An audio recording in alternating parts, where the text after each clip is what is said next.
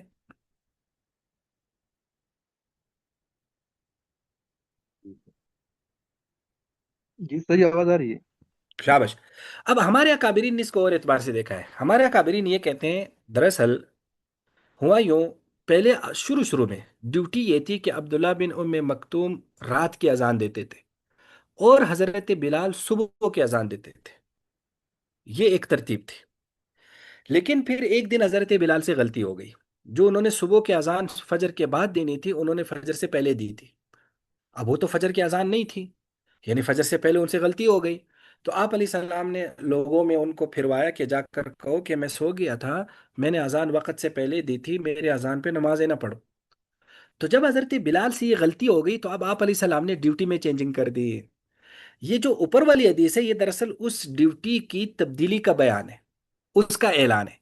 نبی علیہ السلام نے پھر لوگوں میں یہ اعلان کر دیا کہ میں نے ڈیوٹی تبدیل کر دی، حضرت بلال جو ہے اب رات کو اذان دیا کریں گے اور عبداللہ بن ام مکتوم صبح کے اذان دیا کریں گے۔ اب عبداللہ بن ام مکتوم تو نابینے تھے، تو انہیں صبح کے اذان کیوں دی؟ تو صبح کی اذان ان کو یہ اس لیے دی کہ وہ تو بالکل نابینے تھے، تو خود تو فیصلہ کر نہیں سکتے تھے، تو روایات میں آتا ہے کہ وہ بیٹھے رہتے تھے وہ اذان دینے والے پتھر کے ساتھ، ایک آدمی آتا تھا انہیں کہتے تھے فجر ہو گئی اذان دے دو، وہ کہتے تھے نہیں تھوڑا سا صبر کرو، ہو سکتا ہے ابھی اذان وقت نہ ہو، دوسرا آتا تھا، تیسرا آتا تھا، تو جب تین چار پانچ بندے انہیں کہہ دیتے اب اٹھ جاؤ اذان دے دو، پھر وہ اذان دیتے تھے، تو گویا کہ اس کا فائدہ یہ ہو جاتا تھا کہ غلطی کا امکان ختم ہو گیا، تو حضرت بلال تو دیکھنے والے تھے نا، تو وہ تو اپنے اس پر فیصلہ کرتے تھے، تو ایک انسان سے غلطی بھی ہو سکتی ہے، لیکن عبداللہ بن ام مکتوم کو ضرور لوگوں کا انتظار رہتا تھا، تو جب لوگ آنا شروع ہو جاتے تھے تو پھر وہ اذان دیتے تھے، تو اس طرح سے غلطی کا امکان نہ ہونے کے برابر ہو گیا تھا، تو یہ گویا کہ ان دونوں واقعات میں تعارض ہے ہی نہیں، تو شروع میں حضرت بلال فجر کی اذان دیتے تھے، عبداللہ بن ام مکتوم رات کی، پھر جب حضرت بلال سے غلطی ہو گئی تو آپ علیہ السلام نے ڈیوٹی چینج کر دی، حضرت بلال کو رات میں لے آئے اور عبداللہ بن ام مکتوم کو فجر میں لے کر آئے، تو وہ جو والی حدیث ہے یہ دراصل اس ڈیوٹی کی چینجنگ کا اعلان ہے، تو لہٰذا حضرت حماد بن سلمہ سے غلطی نہیں ہوئی، وہ حدیث اپنی جگہ ٹھیک ہے اور یہ حدیث اپنی جگہ ٹھیک ہے۔ اب یہ تطبیق سمجھ میں آ گئی یا نہیں آئی؟ ایکسکیوز می سر، یہ جی، جو رات والی اذان تھی وہ تہجد کی اذان تھی؟ وہ تہجد کی اذان بھی کہہ سکتے ہیں لیکن سحری کی اذان بھی کہہ سکتے ہیں، یہ زیادہ تر رمضان میں معمول ہوتا تھا، رمضان مبارکہ میں یہ معمول ہوتا تھا۔ لیکن سر اب بھی مکہ میں ہوتی ہے تہجد کی اذان، اب بھی اور ہوتی ہے، جی ہوتی ہے، تو کیونکہ چونکہ ہم وہ جی کچھ جی دن بولیں، پہلے گئے تھے نا، تو ہوتی تھی پہلے اذان، پھر وہ رمضان میں نہیں ہوتی تھی، رمضان تو میں نا ہوتی تھی۔ جی جی، وہ دراصل ائمہ ثلاثہ نے اسی سے اب وہ مسئلہ نکالا ہے جس کو امام ترمذی نے ذکر کر دیا کہ ائمہ ثلاثہ کے نزدیک فجر کی اذان وقت سے پہلے دے سکتے ہیں، اور ان کے نزدیک فجر کی دو اذانیں ہوتی ہیں، ایک تہجد کے ٹائم میں ایک بعد میں، اور ان دونوں کے نزدیک اگر ان دونوں میں سے کسی ایک پر اکتفا کرے تب بھی ٹھیک ہے، لیکن احناف کے ہاں وقت سے پہلے اذان دینا ٹھیک ہی نہیں ہے، کیوں؟ اس لیے کہ اذان کا مقصد یہ ہوتا ہے کہ بھائی نماز کا ٹائم ہو گیا، تو اگر آپ اذان وقت سے پہلے اذان دیں گے تو نماز کا ٹائم تو ہوا نہیں، تو پھر اذان کا فائدہ کیا؟ تو اس لیے ہم کہتے ہیں یہ جو نبی علیہ السلام کے زمانے میں رات کو اذان ہوتی تھی یہ فجر کی ہوتی ہی نہیں تھی، کیونکہ اگر یہ فجر کی ہوتی تو دوسرا مؤذن پھر کیوں رکھتے، فجر والا مؤذن کیوں رکھتے، اور حضرت بلال سے یاد کیوں کروایا، تو لہٰذا یہ اذان دراصل ایک اور مقصد کے لیے تھی، تو یہ یہاں بھی ہوتی ہے بہت سی مسجدوں میں، تو بس ٹھیک ہے، یہ بس وہ تہجد والی اس پر ظاہر ہے شاید وہ عمل کرتے ہوں گے، تو ٹھیک ہے، کیونکہ ائمہ ثلاثہ کے یہاں فجر میں دو اذانیں ہوتی ہیں، تو اگر کوئی کرتا ہے تو کوئی حرج نہیں جی پڑھیں۔ بھائی ایک منٹ، اس سے جو دوسرا مسئلہ ہے ہمارے ہاں اکثر یہ جی مضافات میں نا چھوٹے ہوتے ہیں بھائی، جب وہ سحری کے وقت کے لیے یہ پہلا اذان ہے ابھی کا آخری اذان شروع نہیں ہوا، اس سے تو کوئی لنک نہیں ہے اس کا؟ نہیں، سحری کے ٹائم میں کیا ہوتا ہے؟ صحیح، اکثر یہ بڑوں کا معمول نے کہتے ہیں پہلا اذان ہے ابھی، وہ ابھی کا مسئلہ نہیں جب تک آخر اذان نہ ہو، اور نہیں رمضان نہیں، کے ایسا ساتھ نہیں، ہاں جی ایسا نہیں ہے، اصل میں نا اذان تو ہوتی ہی وقت کے داخل ہونے کے بعد، تو اذان ایسے نہیں ہوتی کہ بھئی وقت سے کچھ دیر پہلے شروع کریں اور جب اذان ختم ہوتی ہے تو وقت داخل ہو جاتا ہے، اذان ہوتی ہی وقت کے دخول کے بعد، تو جب وقت آ گیا ہے تو سحری تو ختم ہو گئی، تو گیا کہ اذان شروع ہوتی ہی سحری ختم ہو گئی ہے، تو لہذا ہمارے یہاں یہ عوامی غلط فہمی ہے، تو ایسا نہیں، اس لیے اذان پہ تو رکھنا ہی نہیں چاہیے کیونکہ اذان تو وقت کے بعد ہوتی ہے، تو نقشے پہ رکھنا چاہیے، نقشے کو دیکھنا چاہیے، سمجھ میں آ گیا؟ ایکسکیوز می سر، کچھ مساجد جی، میں اذان بہت ہی لیٹ ہو جاتی ہے، لگتا ہے مؤذن صاحب سو رہے ہوتے ہیں، تو وہ جب اٹھتے ہیں تو اچھا خاصا دن چڑھا ہوتا ہے، تو اس وقت کیا ان کی اذان دینا ٹھیک ہوتا ہے؟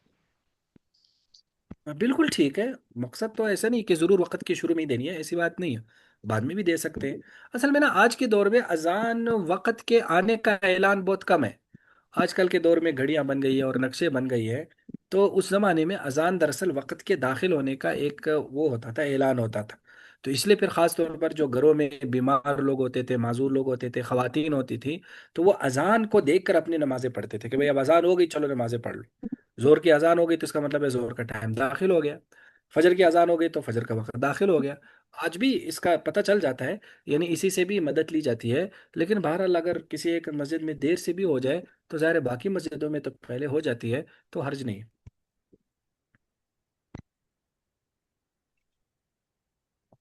جی پڑھیں۔ باب ما جاء في كراهية الخروج من المسجد بعد الأذان.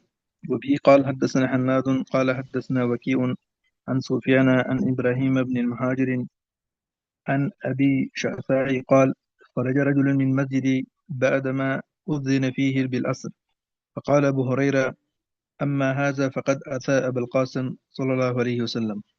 قال أبو عيسى وفي الباب عن عثمان حديث أبو هريرة رضي الله عنه حديث حسن صحيح. وعلى هذا الأمل عند أهل العلم من أصحاب النبي صلى الله عليه وسلم ومن بعدهم ألا يخرج أحد من المسجد بعد الأذان إلا من عذر أن يكون على غير وضوء أو أمر لا بد منه. ويروى عن إبراهيم النخعي أنه قال يخرج ما لم يأخذ المؤذن في الإقامة. قال أبو عيسى وهذا عندنا لمن له عذر في الخروج منه. وأبو الشعثاء اسمه سليم بن الأسود وهو والد أشعث بن أبي شعثاء. وقد روى أشعث بن أبي شعثاء هذا الحديث عن أبيه.